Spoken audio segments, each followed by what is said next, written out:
اے اللہ کے نبی ایک ایسی دعا سکھائی کہ بندہ اللہ کے بعد دعا کرے اور سب سے وہ قیمتی دعا ہو، سب سے افضل دعا ہو۔ حضور صلی اللہ علیہ وسلم نے فرمایا صلی اللہ العافیہ، اللہ تعالیٰ سے عافیت طلب کرو۔ دوسرے روز پھر وہ صحابی حاضر ہوئے اور کہنے لگے اللہ کے نبی کچھ دعا سکھائی ہو جو سب سے افضل دعا ہو۔ اللہ کے نبی نے فرمایا اللہ تعالیٰ سے عافیت طلب کرو۔ تیسرے روز پھر وہ صحابی آئے اور کہنے لگے اللہ کے نبی کوئی افضل دعا سکھائیے۔ اللہ کے نبی نے فرمایا کہ اللہ تعالیٰ سے عافیت طلب کرو۔ اب ہم دیکھیں گے حضور صلی اللہ علیہ وسلم کے احادیث کو سامنے رکھتے ہوئے کہ عافیت کن موقعوں پر ہمیں طلب کرنی چاہیے۔ نمبر 1، بین الاذان والاقامت لا يرد الدعاء، اذان اور اقامت کے درمیان دعائیں رد نہیں کی جاتی۔ تو ہمیں چاہیے کہ جیسی اذان ختم ہو ہم اللہ تبارک و تعالیٰ سے عافیت طلب کریں۔ ایک صحابی رسول اللہ کے نبی کے پاس آیا اور کہنے لگے اللہ کے نبی اذان اور اقامت کے درمیان میں کیا مانگو اللہ تعالیٰ سے؟ حضور نے فرمایا صلی اللہ العافیہ، اللہ تعالیٰ سے عافیت طلب کرو۔ دوسرے، بین السجدتین، 2 سجدوں کے درمیان اللہ تبارک و تعالیٰ سے عافیت طلب کریں۔ آپ ذرا غور کریں کہ اس سے بڑھ کر کے کوئی اور موقع نہیں ہوتا ہے جس میں بندہ اپنے رب سے اتنا قریب ہو جو سجدے میں ہوتا ہے۔ اس کی ناک، اس کی پیشانی، اس کا ماتھا زمین پر ٹکا ہوا ہے اور اللہ رب العزت کے بالکل قریب ہے، اور حضور فرما رہے وہاں پر عافیت طلب کرو۔ اور اللہ کے نبی یہ دعا مانگتے اللہم اغفر لی وارحمنی واہدنی وعافنی وارزقنی واجبرنی وارفعنی۔ یہ 7 دعائیں اللہ کے نبی 2 سجدوں کے درمیان مانگا کرتے۔ کیا معنی ہے اس کا؟ اے اللہ تو میری مغفرت فرما، مجھے معاف فرما، مجھے رزق عطا فرما، مجھے ہدایت نصیب فرما، میرے جسم میں عافیت نصیب فرما، میرے گناہوں کو درگزر فرما اور مجھے بلند مقام عطا فرما۔ تیسرے، وتر کی نماز میں حضور صلی اللہ علیہ وسلم نے عافیت سکھائی۔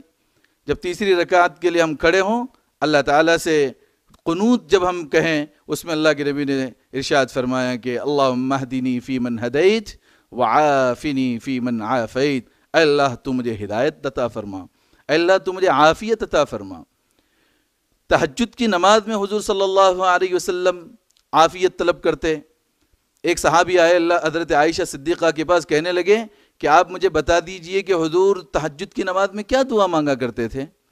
سیدنا صدیقہ عائشہ رضی اللہ عنہا نے فرمایا کہ حضور صلی اللہ علیہ وسلم تب تہجد کے لیے کھڑے ہوتے تو فرماتے سبحان اللہ 10 مرتبہ، الحمدللہ 10 مرتبہ، اللہ اکبر 10 مرتبہ، لا الہ الا اللہ 10 مرتبہ، اللہم اغفر لی 10 مرتبہ۔ اس کے بعد کہتے اللہم اغفر لی ورحمنی وعافنی، عافیت طلب کرتے۔ تہجد کے وقت میں بھی عافیت۔ 5ویں، جب انسان سونے کے لیے بستر پر پہنچے تو دیکھیں بہت ہی اہم مقام ہے کہ جب انسان سونے کے لیے بستر پر پہنچے تو حضور نے سکھایا کہ وہاں پر بھی اللہ تعالیٰ سے ہم عافیت طلب کریں۔ کیا ہے دعا؟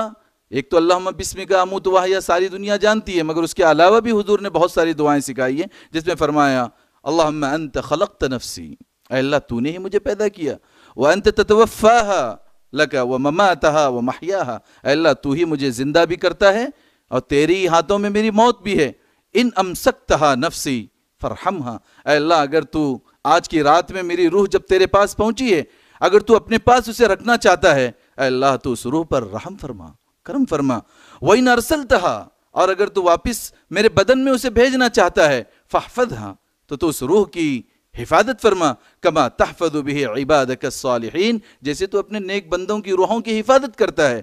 اللہم عافنی فی بدنی، پھر اپنے بدن کی جو ہے وہ عافیت طلب کرے اللہ تبارک و تعالیٰ کی بات۔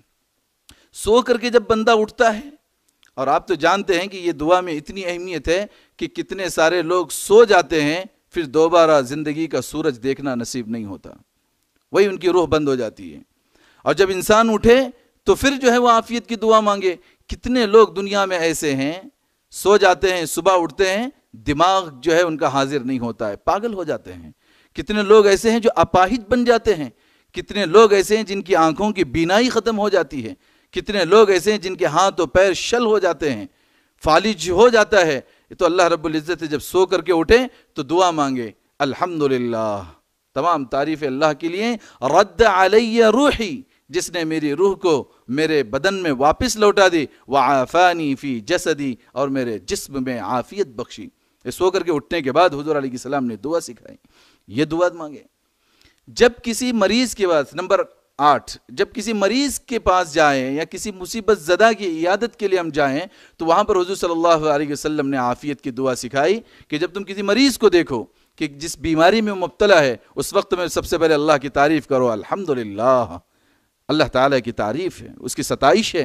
الحمدللہ الذی عافانی مما ابتلاک بہ وفضلنی علی کثیر ممن خلق تفضیلا، کہ اللہ تبارک و تعالیٰ نے مجھے اس بیماری سے محفوظ رکھا اور بڑی فضیلت مجھے جو ہے وہ عطا کی۔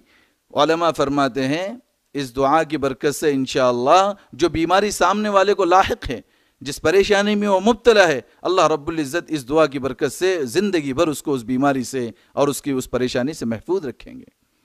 اسی طریقے سے ہم قبرستان بارہا جاتے ہیں، ہم اپنے مردوں کو دفن کرتے ہیں، وہاں پر بھی حضور علیہ الصلوۃ والسلام نے ہمیں عافیت سکھائی ہے۔ دیکھیں جب اللہ کے نبی قبرستان جایا کرتے، سلام کرتے، السلام علیکم یا اہل الدیار من المؤمنین والمسلمین، تم پر سلامتی ہو اے ایمان والے، اے مسلمانوں۔ اس کے بعد کہتے ہیں نسأل اللہ لنا ولکم العافیہ، اے قبرستان والوں میں اللہ تبارک و تعالیٰ سے ہمارے لیے بھی عافیت طلب کرتا ہوں اور آپ کے لیے بھی عافیت طلب کرتا ہوں۔ یہ ایک اہم موقع ہے کہ انسان کو جتنی زندگی اچھی ہے اس سے بہتر اس کی موت ہو، اس کی کوشش کرنی چاہیے۔ دیکھیں کہ کتنے لوگ جو مر کر کے قبرستان میں پہنچتے ہیں، کوئی مقتول بن کر کے جاتا ہے، کوئی خودکشی کر کے نکل جاتا ہے، کوئی کینسر میں مر کے جاتا ہے، کوئی ایڑیاں رگڑتے رگڑتے مہینوں اپنے بستر پہ رہتا ہے، اس کے بعد اس عالم میں پہنچتا ہے، کوئی جسم میں کیڑے ہو کر کے جو ہے نکل جاتا ہے، کوئی کس کس انداز سے اس کی موت آتی ہے اور وہ قبرستان پہنچ جاتا ہے۔ حضور صلی اللہ علیہ وسلم نے ہمیں سکھایا کہ ان قبر والوں کو دیکھ کر کے عبرت حاصل کرو اور اللہ تعالیٰ سے عافیت طلب کرو اپنی موت کے لیے بھی۔ حضور نے فرمایا اللہم عافنی، اے اللہ مجھے عافیت دے، کہاں؟ فی دنیایا، میری دنیا کی زندگی میں بھی، و دینی، میرے دین کی زندگی میں بھی، و اہلی، میرے گھر والوں میں بھی، و مالی، میرے مال میں بھی عافیت دے۔ تو انسان کو چاہیے کہ اپنے کاروبار میں بھی عافیت اللہ تعالیٰ سے طلب کرے، بیوی بچوں میں بھی عافیت طلب کرے۔ حضور صلی اللہ علیہ وسلم کی یہ دعا دیکھیں کتنی جامع ہے کہ حضور صلی اللہ علیہ وسلم فرما رہے ہیں اللہم عافنی فی بدنی، اے اللہ میرے بدن میں عافیت عطا فرما، وعافنی فی بصری، میری آنکھوں میں عافیت عطا فرما، وجعلہ الوارث منی، اور عافیت کو میری نسلوں کی وراثت عطا فرما۔ آدمی خود اپنے لیے نہ مانگے بلکہ اپنے بیوی کے لیے، اپنے بچوں کے لیے، اپنے والدین کے لیے، آنے والی نسلوں تک کی عافیت کو طلب کرے۔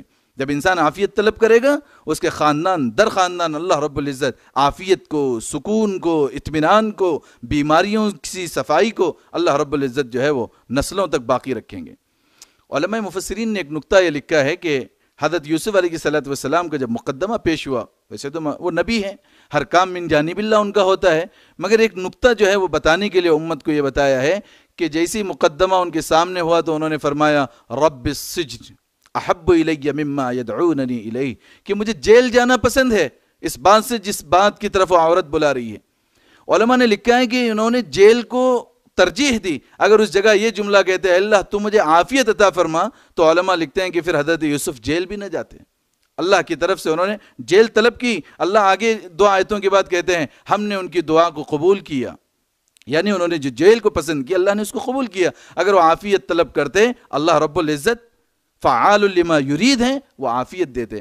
تو انسان کو چاہیے کہ عافیت کو خوب طلب کریں۔ یہ رمضان کا مہینہ، ایک لاک ڈاؤن میں جو بیماری مسلسل پھیل رہی ہے، لوگ پریشان ہیں، اس میں ہم صبح شام سوتے اٹھتے بیٹھتے ہر جگہ عافیت کو طلب کریں اور عافیت کو خوب دعاؤں کے اندر مانگے۔ اس سے جو ہے اللہ رب العزت کی طرف سے ہر بیماری سے ہم محفوظ رہیں گے، ہمارے بیوی بچے آرام سے رہیں گے۔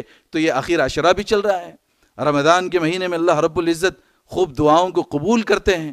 تو اس وقت میں ہم کثرت سے، حضور نے فرمایا ایمان و یقین کے بعد، اسلام کے قبول کرنے کے بعد سب سے بڑی دعا عافیت کی دعا ہے۔ اللہ رب العزت سے دعا ہے اللہ تبارک و تعالی ہم تمام امت مسلمہ کو اللہ رب العزت سے پوری امت کے لیے خوب عافیت اور سلامتی مانگنے کی توفیق نصیب فرمائے۔ وآخر دعوانا الحمد للہ رب العالمین۔